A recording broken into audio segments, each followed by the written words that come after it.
এরপরে প্রশ্ন চলে যায় এমডি আর অপু, আপনি জানতে চেয়েছেন অবস্থা ভেদে দাঁড়ায় প্রস্রাব করা যাবে কি না।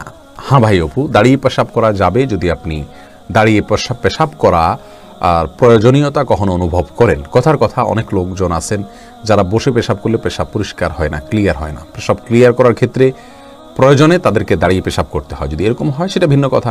অথবা অনেক সময় দেখা যায় যে অনেকেই দাঁড়িয়ে যদি পেশাব না করেন, এমন কোনো পরিস্থিতি তিনি আছেন যেখানে পেশাব দাঁড়িয়ে না করে বসে করতে গেলে আশপাশটা এরকম নোংরাতে তার জামা কাপড় ভরে যাবে। হয়তো টয়লেটের জায়গাটা খুব বেশি কনজাস্ট, তার ওয়ালে নিচে হয়তো ময়লা লেগে আছে, আমি বসতে গেলেই আমার জামা কাপড় নাপাক হতে পারে। এরকম যদি হয় তাহলে আমি দাঁড়িয়ে পেশাব করতে পারি, কোনো অসুবিধা নেই।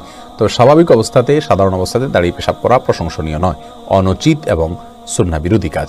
নবী সাল্লাল্লাহু আলাইহি সাল্লাম, বুখারীর বর্ণনায় আসছে যে তিনি আতা সুবাতাতা কওমিন ফাবালা কাইমান ওয়া তাওয়াদ্দা, তিনি একবার একটা ময়লার স্তূপের কোথাও কোনো জায়গা দিয়ে যাচ্ছেন বা সেখানে আসছেন, আসার পরে সেখানে পেশাব করেছেন দাঁড়িয়ে পেশাব করেছেন। নিশ্চয়ই জায়গাটা এত বেশি ময়লায় পরিপূর্ণ ছিল যে বসার মতো পরিবেশ ছিল না। অতএব এরকম পরিস্থিতিতে দাঁড়িয়ে পেশাব করা জায়েজ আছে ইনশাআল্লাহ বিইذনিল্লাহ। আর এর বাইরে যদি দাঁড়িয়ে কেউ পেশাব করে সেটা কিন্তু হারাম হবে, বড় ধরনের কোনো কবিরা গুনাহ হবে, বিষয়টি কিন্তু সেরকম না। আমরা এটাকে যত বড় অপরাধ মনে করি, অপরাধটা আসলে এত বড় না। আমাদের সমাজে অপরাধের মাত্রা জ্ঞান অনেক সময় আমাদের থাকে না। দাঁড়িয়ে পেশাব করলে মসজিদের আশেপাশে কোনো টয়লেটে তাকে যেভাবে আমরা হামলে পড়ি, এর চাইতে বড় অপরাধ করলেও দেখা যায় আমরা কিছু বলি না। অথচ দাঁড়িয়ে পেশাব করার বিষয়টা এরকম জঘন্য কোনো কিছু না। তবে হ্যাঁ, এটা অনুচিত, সন্দেহাতীতভাবে অনুচিত এবং এটা করা যাবে না বিনা কারণে।